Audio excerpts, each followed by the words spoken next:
Hi everybody, I'm Kai, I'm the CEO and co-founder at Union Avatars, and I'm gonna do a little overview about how we use identities and how we manage our identities through avatars on this new internet that is coming, the 3D internet, metaverse, spatial computing, call it however the hype name is on the right moment. But yeah. So basically what we have seen until now when it comes to traditional identity management is in one side interacting with different entities or different platforms through traditional email address. So that's the most used probably identity management system that we know, but it doesn't give a lot of, let's say, security or trust on who is really behind this email address. No? At the end is a central point offered by some companies, but then we can use it to move our identity across different platforms. Another system or another way of interacting with entities, especially if it's more like government entities or banks, we see also the application of things like the digital certificate or your electronic ID that you can use when it comes to something more let's say, bureaucratic ways of talking to the entities. With the evolution to Web3 or these new decentralized systems that are coming, we see technologies like self-sovereign identity that are starting to provide different solutions where we stop like being around the platforms and we start to have the platforms going around the users. So that have different benefits, different important points, like owning your real data, knowing who you are sharing your data with, being able to retrieve or to cut the access to your data from different entities, and really manage and be in control of everything related to your identity. No? It also gives you the opportunity of creating what they call verified credentials. So that means creating specific credentials on different things, like if you are underage or not, where you are born, different things related to your identity. And then based on these verified credentials, you can just stick them together and being able to create different profiles that then you use to interact with different platforms. No? One regular use case or one example that people use a lot is that sometimes when you go to a club, for example, you need to show that you are over 18, right? At least in Spain. But then you end up giving your ID card, and that gives a lot of information that is not related to the actual filter that they are using, but then it can affect also your entry to this club. So it's not only the age, but you are showing if you are married or not, where are you born, and different aspects from your private life that you should not be sharing with them because they only want to know if you are over or under 18. So moving that to the metaverse or to the 3D platforms, I think the identity is built around four basic pillars. One is secure. Again, it's really important that you are really owning your data and you don't have your data distributed into several different places that you don't even know where your data is being stored. The other one is personal. You have to be able to customize your identity in a way that you can manage how you want to present yourself in front of different platforms or in front of different entities. The other one is community, no? The fact that this identity helps you connecting with platforms or connecting with other people like you. And then the asset ownership. I think one of the most important aspects of this Web3 technology stack, or however we want to call it, is the ownership of your assets. No? Right now, if you enter a virtual world or if you enter a video game, when you purchase or when you buy an asset, you are not really the owner of this asset. The platform is the owner of the asset. I don't know if you play video games, but if you spend some money buying whatever, a land or I don't know, a sword in a video game, if this video game disappears, your asset will disappear with it. So you are not really the owner, even if you are paying for that.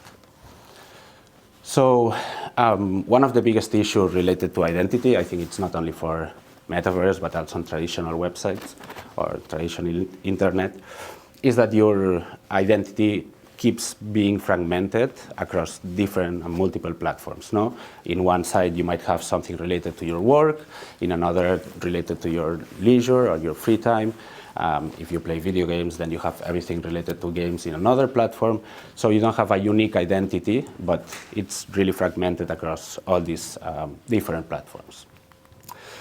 So when we talk about avatars, we foresee that the avatars will be the identity for these new 3D virtual worlds. No? We need a way to represent ourselves in the 3D worlds, and avatars is clearly the way to go. No? We started seeing people showing their identity back in the days already with Second Life or Sims, but this is evolving over time, and that's what we are working on. So when it comes to the different avatar styles, at the end of the day, there are several ways of representing yourself on a 3D virtual world. You can go from something more realistic to something more cartoonish, and there is a wide range of different options that you can use. Usually when it comes to something, let's say, more serious, people prefer to have realistic avatars. No? Maybe if I'm playing a video game, I want to be a Dracula wizard, but if I'm doing a meeting, usually I don't want to join with a machine gun or something like this. I prefer to have something a little bit more realistic and that gives me more confidence. No? Or if I have to give my bank data to an avatar, probably I would prefer something that looks a little bit more serious. But then again, there is a lot of different ways of representing people, so that's important that we offer this choice to the people. No?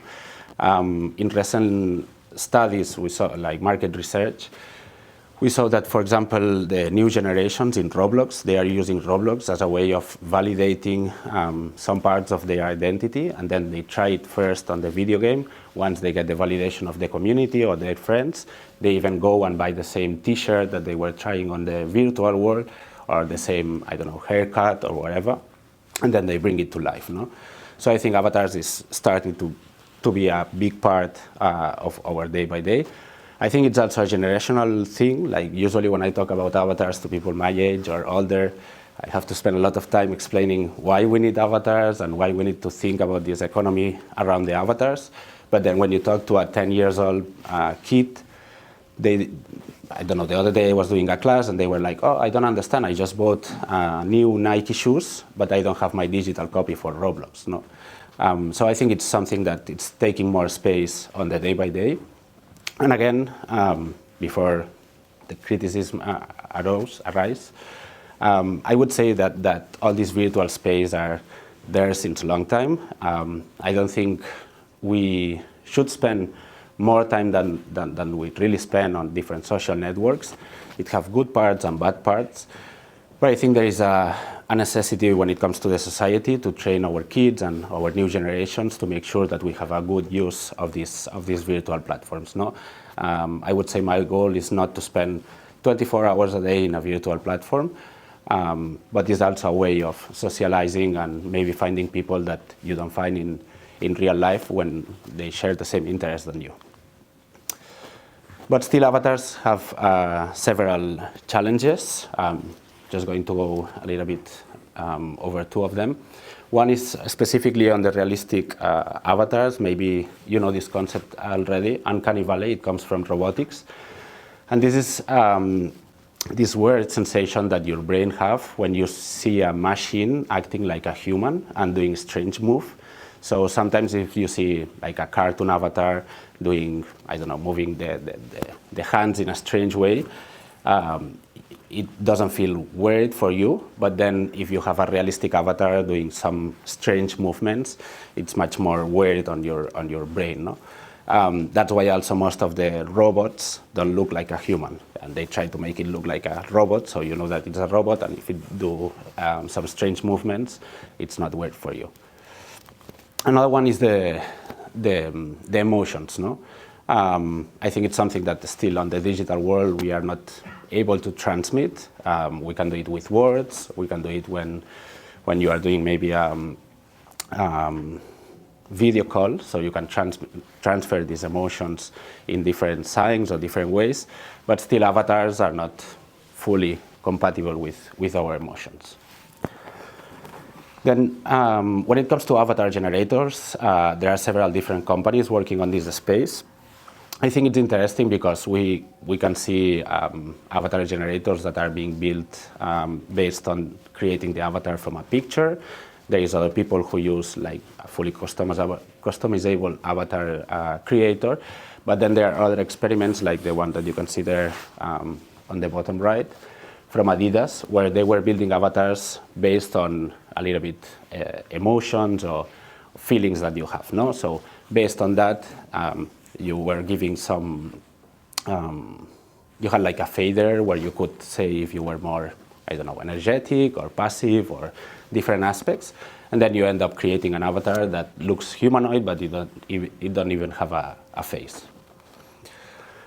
We have seen, especially over the last 5-6 years, several companies using avatars as an influencer. Some of them are Lil Miquela or Nonori, where they are using these avatars to put them in different real spaces or virtual spaces, and then brands are using it to showcase their different assets. No, each one of these avatars have a, let's say, a specific personality. Maybe some of them are vegan, some of them are more for luxury fashion.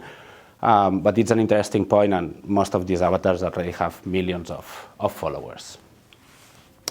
Another trend that we saw is especially with Fortnite. I think it was like 3 million people simultaneously in the platform watching the show of Travis Scott that was a year and a half ago.